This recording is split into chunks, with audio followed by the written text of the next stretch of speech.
One of the things that has always driven me crazy is Republicans make themselves so easy to attack, so easy to defeat in a debate or a national discourse, and Democrats are scared of their own shadow, have no idea how to fight, and get obliterated by these absolute ghouls who, on paper, are like the easiest people in the world to beat. So, apparently, since the State of the Union address, when Biden had that moment calling out Republicans for wanting to cut Social Security and Medicare, he's got a little pep in his step. And he realized, well, hold on now. I got these guys on the run. You know why they were screaming at me, liar? It's because they know I'm right, and so they're squealing like pigs. Well, guess what? Biden's continuing the fight, and all the Republicans are like, Uncle, please stop. I give up, please, Daddy, please. So, here are the specifics of it. NBC News article. Biden escalates fight over Social Security and Medicare, frustrating Republicans. The battle stands ready to play out on Capitol Hill and in the 2024 presidential election, highlighting a growing partisan divide as the White House says Biden won't back down. After President Joe Biden pummeled Republicans on Social Security and Medicare during the State of the Union address, drawing shouts of outrage from the party, Republican leaders urged him to stop telling Americans that the GOP wants to slash those retirement funds. I love that. So the leaders of the Republican Party are like, please don't stop saying the thing that we want to do is the thing that we want to do. How about you stop pushing for it? How about that? Because then the argument wouldn't hold water. It wouldn't land. It wouldn't be poignant. If you're standing over there signing up with Bernie Sanders to expand Social Security, then that attack wouldn't land now, would it?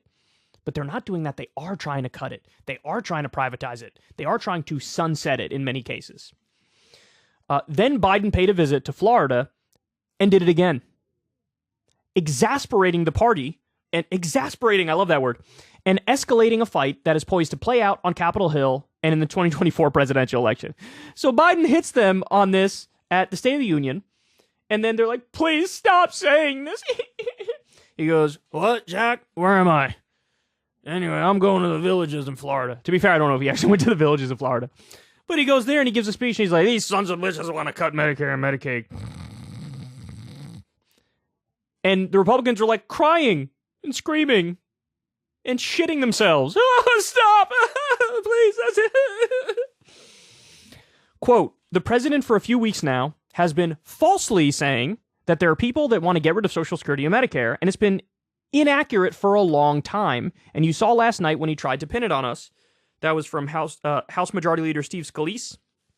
He told NBC News one day after the Biden speech to Congress, I just hope he stops going around the country telling that falsehood because there's no truth to it. Now, by the way, Mitch McConnell had a moment of honesty which blew up this whole line from the Republicans. And I think he brought it up casually when he was being questioned by reporters. He was like, yeah, Biden's talking about that Rick Scott plan. Well, thank you for your honesty. Now, the reason Mitch brought that up is because he warned Rick Scott beforehand, hey, Dippy, don't come out with a plan for the midterms that Americans won't like. Rick Scott was like, all right, guys, here's what we're going to run on. We're going to raise taxes on the bottom 50% of Americans. We're going to say the word wokeness a lot, and we're going to sunset Social Security and Medicare. And McConnell's like, oh, you idiot. Our plan was to say nothing and then win the midterms by saying nothing because the Democrats are in power. All you have to do as the party out of power is point at them and go, them bad, and then you win. Blame everything on them. We win. And Rick Scott was like, no, I want to show them just how dumb we are and just how much worse we are than the Democrats. And so McConnell warned Rick Scott. Rick Scott didn't listen. So now McConnell was honest and was like, yeah, Biden's talking about the plan from Rick Scott. By the way, that's not the only plan Biden's talking about. You also had Ron Johnson. One of these losers came out and said sunset Medicare and Social Security every 5 years, so you have to re-vote on it every 5 years, which, by the way, Congress would never re-vote on it. One of the other ones said we should re-vote on it every year.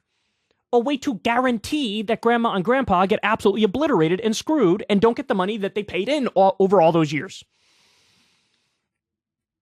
So they continue here. The next day at the University of Tampa on Thursday, Biden tore into a plan from Senator Rick Scott saying it would sunset Social Security Medicare every 5 years. He also went after Ron Johnson, we just talked about them, who has labeled Social Security a Ponzi scheme and called for restructuring it. They were offended. Liar, liar, Biden mimicked. House Speaker Kevin McCarthy, Republican of California, has pushed Biden to back spending cuts, but said Social Security and Medicare should be exempted. There is no bill with GOP consensus to change those programs, although there are various proposals to rein them in over time.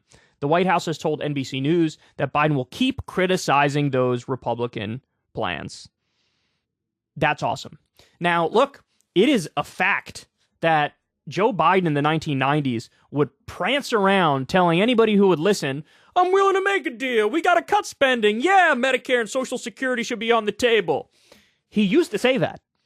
And, it was during the Obama administration, Obama proposed what was called a grand bargain, which included some cuts to Social Security and Medicare. Now, the Tea Party was so extreme, they ended up rejecting the compromise bill, and we got no cuts to Social Security and Medicare. So in a weird way, hat tip to the Tea Party, right? Because their intransigence stopped us from getting some cuts to it. But it looks like Biden potentially has changed with the times. And he realizes this is political suicide for me in the next election if I do this. And so as of right now, he's standing firm and he's hammering them and he's hammering them and he's hammering them. And it looks like they're beginning to cry uncle, y'all. It looks like they're beginning to cry uncle. Now, here's why these insane far-right Republicans are in a pickle. Because it's not just Joe Biden who's scoring massive political points here by continuing to attack them over wanting to cut some of these most popular programs in the country, but it's also Donald Trump who came out, who's leading in the polls to be the winner in the Republican primary in 2024. He's out there saying, don't cut a penny from Social Security or Medicare. So you have Biden hammering them and driving down their poll numbers, and Trump saying, don't you dare cut a penny from. What are they going to do? You want to use the debt ceiling fight to die on this hill for your deeply, deeply unpopular position after you guys just got draxed in the midterms anyway? Wow. For the first time in a long time, we got a fight here between Democrats and Republicans, and I'm actually optimistic that certainly the worst case scenario is not going to happen. But then you just have to keep your eye on the devil's always in the details, y'all. So they might drop a bill that's like, yeah, we don't cut Social Security or Medicare, but man, we slash the shit out of Medicaid. Or we slash the shit out of other social safety net programs that basically take them down to the bone. That's possible, in which case that would be bad, right? But we have to see. We have to see whatever terms of a deal come up with this debt ceiling fight. But man, Joe is actually fighting. And it's shocking to see. I don't know when he had this enlightenment moment, when he woke up, but on certain issues now, he's like, yeah, bitch, what's good? Let's go. Let's go. I'm not backing down. Love to see it. Oh, I forgot to show you guys this this hilarious meme. Shout out to High Progressive on Twitter. Stop saying that we want to cut Social Security and Medicare. And there's Biden. No. And this is in response to this article here, the exact one that we just read through. So, Biden on the offense, and honestly, it's a thing of beauty. If you want to see me and Crystal Ball interview legends like Noam Chomsky, Cornel West, and more, subscribe to Crystal, Kyle, and Friends on Substack. $5 a month gets you the video version a day early. Remember, we take zero ad dollars for this podcast. Or you can sign up on Substack for free and get the audio version a day later. Link in the video description box below.